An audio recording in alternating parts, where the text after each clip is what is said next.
할렐루야. 아멘. 여러분 마음을 좀 열기 위해서 제가 유머 하나 알려드릴게요. 어떤 사람이 부부가 그러니까 같은 나이입니다. 그걸 뭐라 그래요? 동갑 내기를 이렇게 한 60평생을 살다가 남편 되시는 분이 갑자기 이제 세상을 떠났는데 천국에서 천사가 잘못 왔는데 그랬어요. 그래서 다시 돌아가라고. 근데 소원을 한 가지 대신 들어주겠다고 그랬어요. 그래서 이 사람이 말하기를 그러면요 30년 젊은 나보다 30년 젊은 여자와 살고 싶다 그랬어요. 그러니까 천사가 진짜 원하냐고 그랬어요. 정말 원한다고. 지금까지 동갑으로 살았는데 한 30년 젊은 여자와 살고 싶다 그랬어요. 그래서 천사가 그러면 안 되는데 고개를 갸우뚱하지만 알았다고 그래가지고 이제 다시 살려주고 돌려보냈는데 이 남자를 90살 만들었습니다. 아내는 그대로 60살이고 본인이 90살 된 거예요. 그래서 30년 젊은 여자와 살면서 구박은 구박대로 받고 그랬다는 얘기입니다. 네. 어떻게 조금 재밌어요? 웃지 않으신 분들은 이제 집에 가서 웃을 것 같습니다. 도종환 씨가 지은 시 가운데 겨울나무라는 시가 있습니다. 제가 한번 읽어드릴게요. 잎새나 떨구고 앙상한 저 나무를 보고 누가 헛살았다 말하는가. 열매다 빼앗기고 냉랭한 바람 앞에 서 있는 나무를 보고 누가 잘못 살았다 하는가. 저 헐벗은 나무들이 산을 지키고 숲을 이루어내지 않았는가.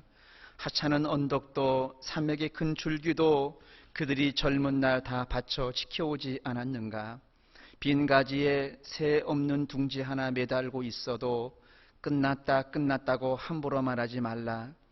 이웃산들이 하나씩 허물어지는 걸 보면서도 지킬 자리가 더 많다고 믿으며 물러서지 않고 버텨온 청춘이지 않은가. 그런 시입니다.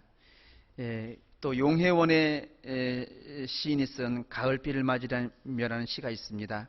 가을비를 맞으며 촉촉히 내리는 가을비를 맞으며 얼마만큼의 삶을 내 가슴에 적셔왔는가 생각해 본다. 열심히 살아가는 것인가? 언제나 마음 한구석에 허전한 마음으로 살아왔는데 훌쩍 떠날 날이 오면 미련 없이 떠나버려도 좋을 만큼 살아왔는가?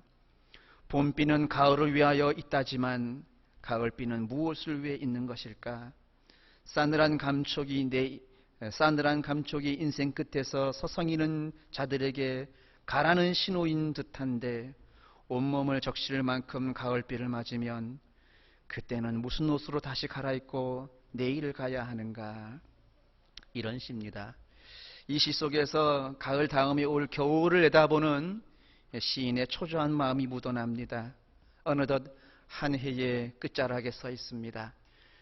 앞에 주어진 일들을 쫓다 보니 어느새 여기까지 오게 되었습니다. 겨울이 오면 나무도 그 활동을 중단하고 앙상한 가지를 드러내는 법입니다. 모든 화려했던 옷을 벗고 앙상함을 드러내는 계절이 되면은 지나간 모독 자욱들이 여지없이 드러나게 되지요. 무성한 잎들과 화려한 단풍으로 가려졌던 삶의 열매들이 이제는 백일하에 드러나게 되는 것입니다.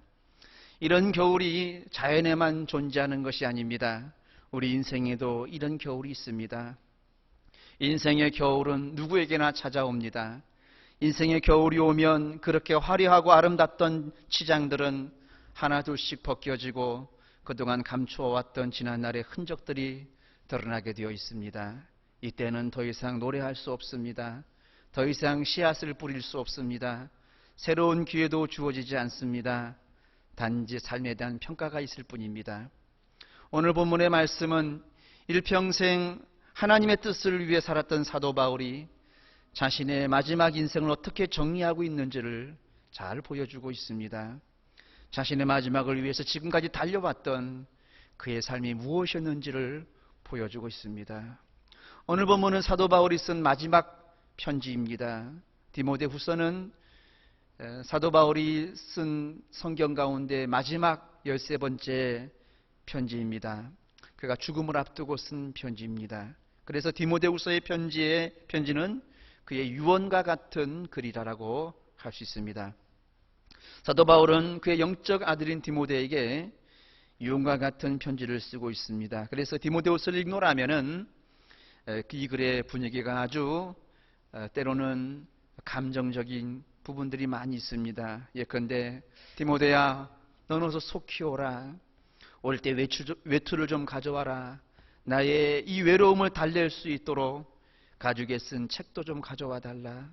가능하면 속히 네가 내게로 왔으면 좋겠다. 이러한 인간적인 고뇌도 기록되어 있습니다. 어떤 신학자는 디모데후서를 가리켜서 바울의 백조의 노래다 이렇게 이름 붙이기도 합니다. 원래 백조는 평소에는 울지 않다가 죽기 전에 마지막으로 아주 구슬픈 노래를 부르고 죽는다고 합니다. 사도 바울은 관제와 같이 이미 부어진 그의 마지막 때에 디모데후서를 통해서 아주 아름답고 황홀한 노래를 우리에게 들려주고 있습니다. 오늘 본문은 그의 마지막 편지의 또 마지막 부분입니다. 그의 마지막 부분은 이렇게 시작하고 있습니다. 우리 본문 4장 1절 말씀을 같이 읽어보겠습니다. 시작. 하나님 앞과 살아있는 자와 죽은 자를 심판하실 그리스도 예수 앞에서 그의 나타나실 것과 그의 나라를 두고 엄히 명하노니. 아주 준엄한 명령문으로 시작하고 있습니다. 성경 어디에도 이처럼 강력한 명령문은 나오지 않습니다. 하나님이 등장하고 심판주가 등장하고 그의 나라가 등장합니다. 또 산자와 죽은 자들이 증인으로 등장합니다. 왜 이렇게 비장합니까? 그만큼 이 명령이 준엄하고 이 명령이 비장한 명령이기 때문입니다. 바울은 유서를서 내려가듯 자신의 죽음을 예감합니다. 그는 자신의 죽음을 이렇게 표현했습니다. 6절 말씀 보니까 전제와 같이 내가 벌써 부어지고 나의 떠날 기약이 가까웠도다. 전제와 같이 내가 벌써 부어지고, 전제라고 하는 것은 제사장이 제물에다가 마지막으로 포도주를 붓는 예식을 말합니다. 포도주의 마지막 한 방울까지 다 떨어지고 나면은 이 제사는 그제야 끝이 나는 것입니다. 하나님께서 내게 주신 나의 삶을 하나님 앞에 온전히 부으며 마지막 한 방울까지 부으며 살아왔다는 것입니다. 이제 마지막 생명이 남김없이 다 부어졌다고 고백합니다. 살면서는 내 인생은 제물이었고 마지막 생명이 닿는 이 순간에도 나의 삶은 하나님 앞에 향기로운 제사라고 고백하고 있는 것입니다. 이 부분을 쓸 때 사도 바울이 아마 이런 노래를 부르지 않았을까요? 이제 내가 살아도 주 위에 살고, 이제 내가 죽어도 주 위에 죽네. 하늘 영광 보여주며 날 오라 하네. 할렐루야 찬송하며 주께 갑니다. 그러므로 나는 사나 죽으나 주님의 것이요, 사나 죽으나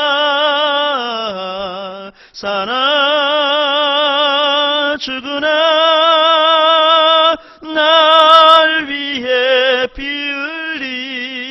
흘리신 내 주님의 것이요. 할렐루야. 사도 바울은 또한 그의 죽음을 떠난다 이렇게 표현하고 있습니다. 본문에서 전제와 같이 내가 벌써 부어지고 나의 떠날 기약이 가까웠도다. 떠난다라고 하는 뜻은 이 단어는 몇 가지 의미로 사용되었다고 합니다. 첫 번째는 쇠사슬에 묶여 감옥에 있던 죄수가 자유의 몸이 되어서 풀려날 때 그때에 이 쓰여진 단어라고 합니다.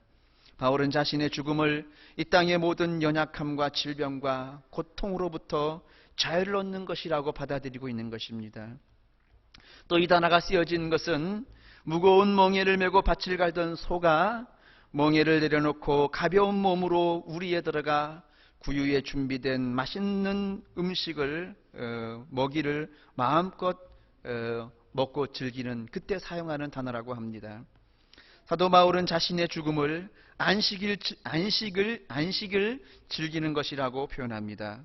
또 세 번째 이 단어는요, 고향을 떠난 낯선 항구에 정박해 있던 배가 이제 고향의 항구를 찾아가기 위해서 로프를 풀을 때 쓰이는 단어라고 합니다. 그리고 피곤한 여행을 마친 나그네가 집으로 돌아가기 위해서 텐트에 끈을 풀 때에 쓰이는 단어라고 합니다. 그렇게 죽음이란 한 나그네가 고향으로 돌아가기 위해서 인생에 묶였던 끈을 푸는 것으로 이해하고 있는 것입니다. 죽음은 하나님 나라로 출발하는 새로운 여행이라는 것이죠. 바울은 8절에서 죽음을 또한 의의 면류관을 받아 쓰는 것이라고 표현하고 있습니다. 그래서 죽음은 슬픔이요, 비극이요, 이별이 아니라 영광의 순간이라는 것입니다. 이 땅에서 섬겼던 모든 인생의 상금과 보상이 주어지는 영광의 자리로 죽음을 표현하고 있습니다. 여러분에게 물어보고 싶습니다. 오늘 여러분의 인생이 끝이 온다면은 사도 바울처럼 기대에 부풀어서 죽음을 맞이할 수 있겠습니까? 그 순간이 여러분의 안식과 자유와 보상과 영광의 순간이 될 것이라고 기대하며 받아들여지는지요? 성경은 이처럼 죽음의 빛에서 종말의 시각에서 인생의 목적을 바라보라고 말씀하고 있습니다. 하나님의 심판대 앞에서 내가 이 땅에 부여받은 물질과 시간과 재능을 어떻게 사용하며 살아왔는지를 한번 해석해 보라고 말씀하고 있는 것입니다. 가장 지혜로운 인생은 무엇입니까? 마지막 그 심판대 앞에 설 것을 먼저 상상하며 그때에 내 인생을 돌아봤을 때에 내가 어떻게 살아가는 것이 가장 지혜로운 인생인지를 계산하며 또 반추하며 오늘의 나의 인생을 살아가는 것이라고 말씀하고 있는 것입니다. 그러면 하나님의 심판대 앞에 서서 돌아볼 때에 내 인생을 어떻게 사는 것이 가장 값 있는 인생, 복된 인생이겠습니까? 1절 2절 말씀 사도 바울은 이렇게 말하고 있습니다. 자, 1절 2절 말씀 읽어보겠습니다. 시작. 하나님 앞과 살아있는 자와 죽은 자를 심판하실 그리스도 예수 앞에서 그의 나타나실 것과 그의 나라를 두고 엄히 명하노니 너는 말씀을 전파하라. 때를 얻든지 못 얻든지 항상 힘쓰라. 범사의 오래 참음과 가르침으로 경책하며 경계하며 권하라. 한마디로 말하면은 말씀을 전파라는 것입니다. 복음을 전하라는 것입니다. 종말의 빛에서 본 인생의 최고의 과제는 무엇입니까? 하나님의 심판대 앞에 섰을 때 내 인생에 있어서 가장 소중하고 중요한 일은 무엇입니까? 그것은 바로 복음을 전하는 일이라는 것입니다. 이 사실을 아무리 강조해도 지나침이 없기에 사도 바울은 2절 한 절에서 5가지 명령어로 이제 우리에게 강조하고 있습니다. 첫 번째, 너는 말씀을 전파하라. 두 번째, 때를 얻든지 못 얻든지 항상 힘쓰라. 세 번째, 범사에 오래 참음과 가르침으로 경책하라. 네 번째, 경계하라. 다섯 번째, 권하라. 같은 말입니다. 전도하라는 것입니다. 이처럼 복음 전파는 때를 얻든지 못 얻든지 항상 힘써야 할 그런 지상 과제라는 것입니다. 여기서 때를 얻든지 못 얻든지라고 하는 이 말씀은, 여러분, 이 말씀 어떤 사람은 영어의 3단어로 표현했는데 everyone, everyday, everywhere. 누구에게나, 그리고 언제나, 그리고 어디서나 하나님의 말씀을 전할 그런 기회로 삼으라는 것입니다. 복음을 전할 시기는 우연히 다가오는 것이 아닙니다. 내가 만들어가는 것입니다. 고구마 전도왕에 이런 예화가 있습니다. 어느 약국의 약봉투에 이런 글귀를 써서 전도하는 것을 보았습니다. 육신의 병은 좋은 약국을 만나면 치료되고 영혼의 병은 예수님을 만나면 치료가 됩니다. 할렐루야. 그래서 몸이 아픈 환자들이 그 약국에서 약을 조제해서 약을 먹을 때마다 그 글귀를 읽으면서 예수님 만나는 그런 기회를 얻게 되고 복음을 전하는 기회로 삼았다는 이야기인 것입니다. 그렇습니다. 누구에게나 언제나 어디서나 복음을 전할, 때를 얻든지 못 얻든지 복음을 전할 기회를 만드는 것은 내가 그 기회를 만들어가는 것입니다. 또 어미명하노니 사도 바울은 말합니다. 사도 바울은 이 명령의 준엄함을 강조하기 위해서 이 명령을 하나님 앞에서의 명령이라고 말합니다. 이 명령은 내 명령이 아니라 창조주 하나님의 명령이요 심판주 하나님의 명령이라고 말하고 있는 것입니다. 이 명령에 순종하지 않는 것은 하나님께 순종하지 않는 것이라는 이야기죠. 또한 복음 전파의 명령은 산자와 죽은 자를 심판하실 예수 그리스도 앞에서의 명령이라고 말합니다. 모든 인간은 언젠가 반드시 심판주 되시는 예수 그리스도 앞에 서게 될 것입니다. 그때 심판주 앞에서 우리가 이 명령을 얼마나 또 어떻게 감당했는지를 주님이 물을 것입니다. 이 명령을 잘 감당한 사람은 그분 앞에서 최고의 칭찬과 영광을 받게 될 것입니다. 성경을 읽어보면요, 사도 바울의 다른 서신서에서들은 오늘 말씀처럼 복음 전파에 대해서 이렇게 강력하게 명령하고 있지는 않습니다. 그 이유가 무엇일까요? 초대교회 때에는 예수 믿는 사람은 누구나 할 것 없이 복음 전파를 당연한 인생의 삶의 주제로 삼고 살았다는 것입니다. 의사에게 환자를 고치라고 명령할 필요가 없는 것은 그가 환자를 고치는 것을 당연하게 알고 살고 있기 때문입니다. 초대교회 성도들은 누구나 복음을 받아들이는 순간 전도자로 나서서 살았습니다. 고난이 와도 감옥에 들어가도 그가 핍박을 받아도 복음 전도하는 삶을 그의 삶의 중심 우선순위로 삼고 살았다는 것입니다. 내가 구원받고 아직도 천국에 입성하지 않은 이유는 바로 내 주변에 있는 사람들에게 복음을 전해서 그들을 구원하기 위함이었다고 그렇게 자신의 인생관을 바라봤다는 것입니다. 그러나 지금 사도 바울이 이제 마지막 편지를 쓰고 있는 시점에서는 사도 바울의 눈에 비춰진 예수 믿는 사람들이 점점 신앙이 식어가고 있음을 직감한 것입니다. 점점 하나님의 뜻보다는 자신의 생각만 앞세우는 사람들이 늘어납니다. 자신들은 천국에 들어가기를 원하면서도 다른 사람들이 천국에 들어가는 것을 위해서는 관심을 갖지 않고 헌신하지 않는 이기적인 성도들이 그렇게 늘어나고 있다고 하는 사실입니다. 그래서 사도 바울은 지금 강력하게 복음 전파를 권하고 명령하고 있는 것입니다. 그가 유언처럼 명령하고 있는 것입니다. 하나님은 복음 전하는 사람, 복음 전하는 교회를 기뻐하십니다. 교회가 아무리 크고 화려하다 하더라도 복음을 전하지 않는 교회 하나님께서 기뻐하지 않습니다. 개인이 아무리 부유하고 권세를 누린다 하더라도 전도하지 않는 성도는 하나님께서 기뻐하지 않습니다. 내게 주신 재물과 시간과 생명이 쓰여질 우선순위는 바로 복음 전도인 것입니다. 빌리그람 목사님의 일화입니다. 미국의 퍼시픽 대학의 총장이 학교 설립 50주년을 축하하면서 축하 연설을 빌리그람 목사님에게 부탁을 했습니다. 그러나 빌리그람 목사님은 정중하게 거절했습니다. 거절한 이유는 무엇이냐? 그날은 공교롭게도 그가 사는 동네의 주유소 점원을 만나 복음을 전하기로 약속한 날이기 때문이었다는 것입니다. 그래서 퍼시픽 대학의 총장 메카니 박사는 내가 지금까지 이렇게 거절받고 행복해 해보기는 처음이라네 라고 하면서 기쁘게 그 거절을 받아들였다는 것입니다. 잃어버린 아들을 기다리는 아버지의 마음이 우리들의 마음이 되기를 바랍니다. 우리 주님의 우선순위가 내 생활의 우선순위가 되기를 주님의 이름으로 축원합니다. 빌립전도 훈련이 시작이 되었습니다. 이제 지난주 화요일 첫 주에 시작하면서 서울, 경기, 강원 지역에 여러 교회들이 한 120년 정도가 모여서 화요일 훈련을 받고 또 이 지역에 인근 지역에 가서 전도를 했습니다. 그런데 참 저도 이렇게 전도 지역을 돌아보면서 느끼는 것이 정말로 혀를 내드릴 만큼 열정적으로 전도하는 모습을 보면서 고개가 숙여졌습니다. 저만 아니라 같이 훈련받는 우리 교인들이 이곳에서 하는 고백이 어쩌면 저렇게 복음 전도에 헌신적으로 전도할 수 있을까 하는 생각을 해봤습니다. 이 거룩한 하나님의 명령, 이 준엄한 명령, 하나님의 초미의 관심에 내가 무관심하지는 않는지요? 나는 하나님의 일에 무관심하면서 하나님께서 내 일에 관심을 가져달라고 하는 태도가 얼마나 모순입니까?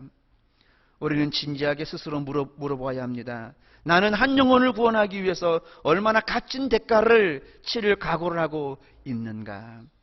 주님은 우리만 구원을 누리는 것을 절대로 기뻐하지 않습니다.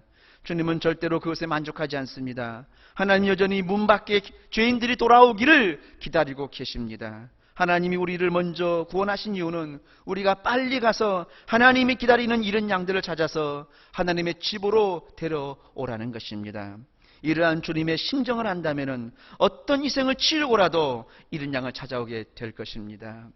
빌립 전도 훈련을 받으면서 느끼는 것은 이론이 아니라 실제로 현장에 나가서 그래서 그 복음을 전하면서 그래서 그 복음 전하는 것이 삶의 찌득이 되게 만들고 거기서 이 전도는 영혼의 운동이라 그랬는데 영적으로 얼마나 건강해지고 튼튼해지는 것을 경험하게 되는 것입니다.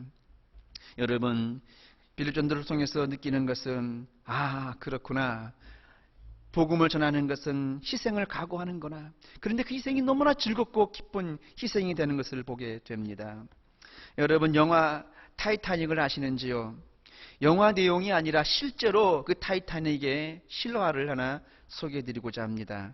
1912년 4월 14일 자정 무렵 대서양에서 천여항해 중이던 타이타닉호는 전방에 거대한 빙산이 있는 것을 뒤늦게 발견하고 급히 방향을 틀었지만 오른쪽 뱃머리 부위가 약 90cm 긁히고 말았습니다. 이 때문에 외판이 찢어지고 6개의 격판의 틈이 생겨 물이 새어들기 시작했습니다.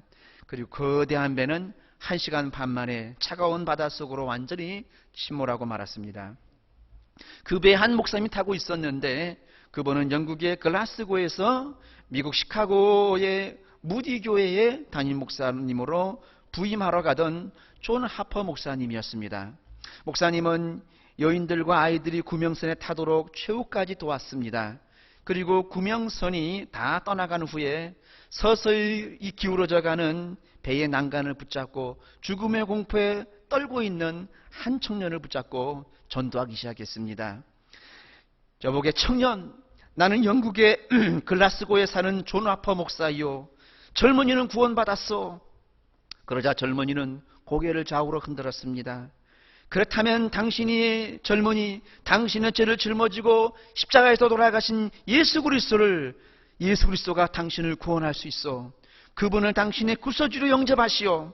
그러면 당신은 지금 이 순간 죄사함을 받고 조금 있으면 천국에서 그분의 영접을 받게 될 것이요.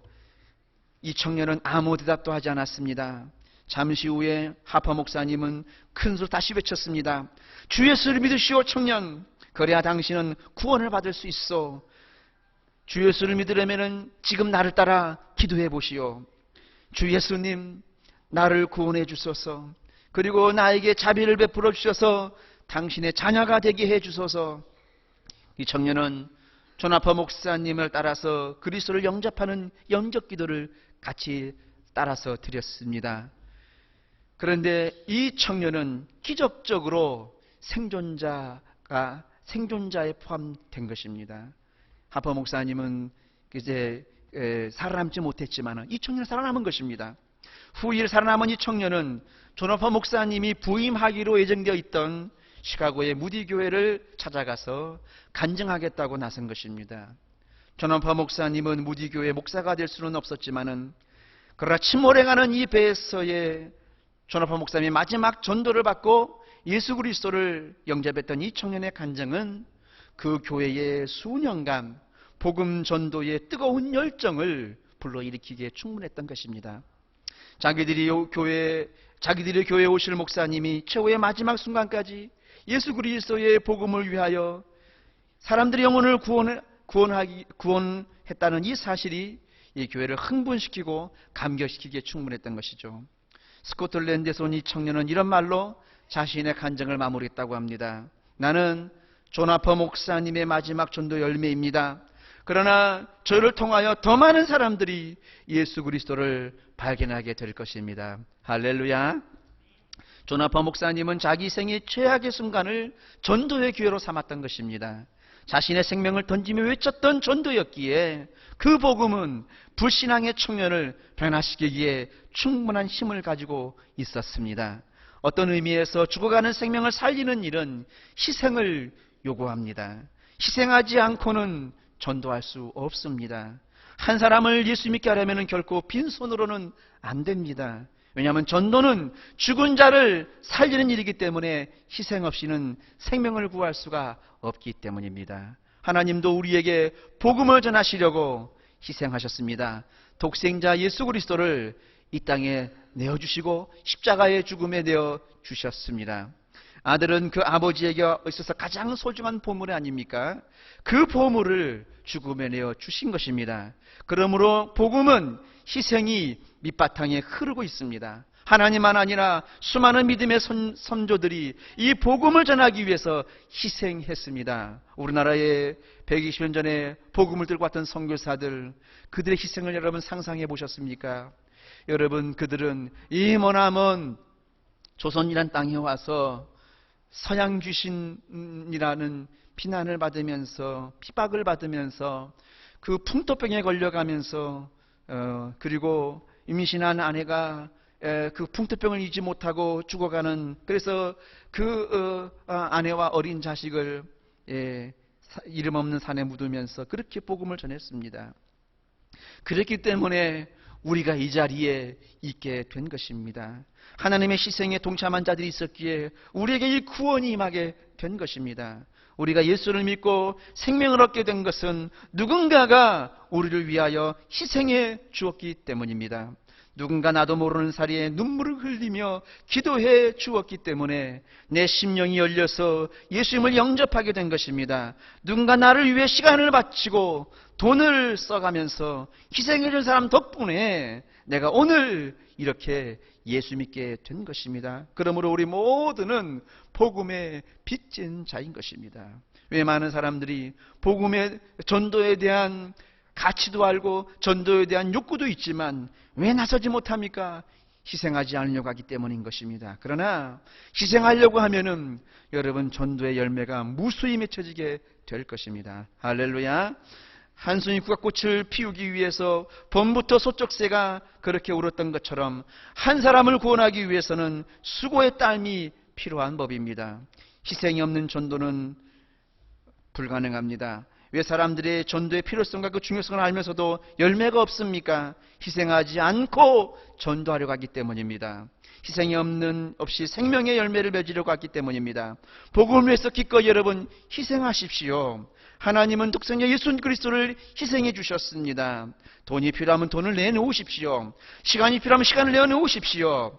헌신이 필요하면 기꺼이 여러분 몸을 헌신하십시오. 새 생명이 태어나는 데 있어서 그런 희생이 없이는 여러분 새 생명이 태어날 수가 없는 것입니다.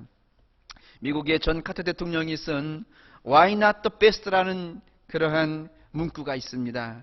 이분이 자기의 인생의 좌우명으로 사용한 문구인데요.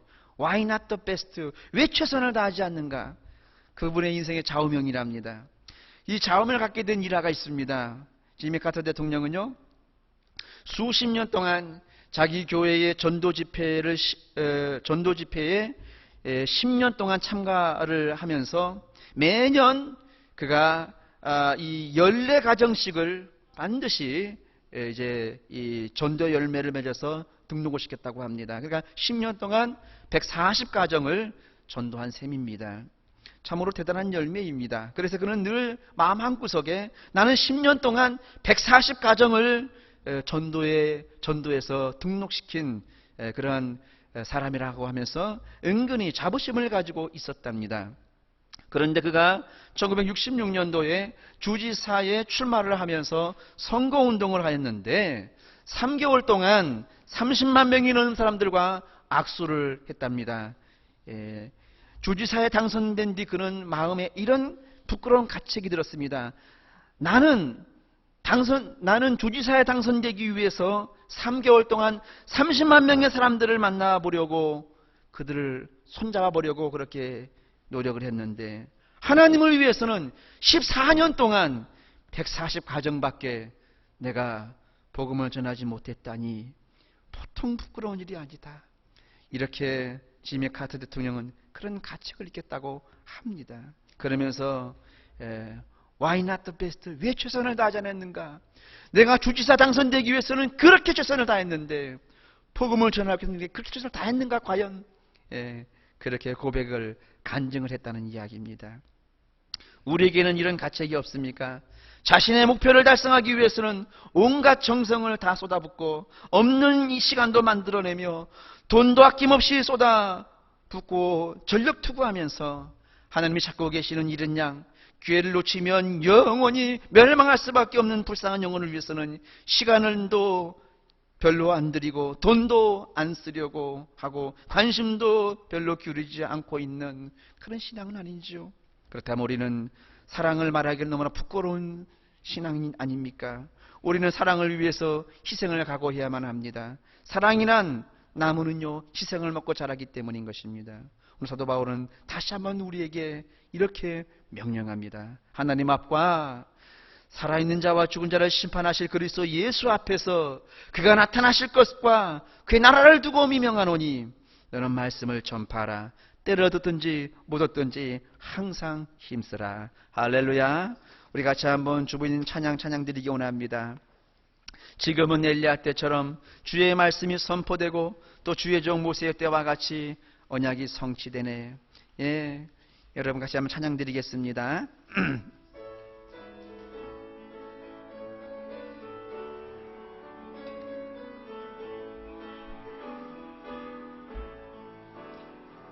지금은 엘리야 때처럼 주 말씀이 선포되고 또 주의 종 모세의 때와 같이 언약이 성취되네.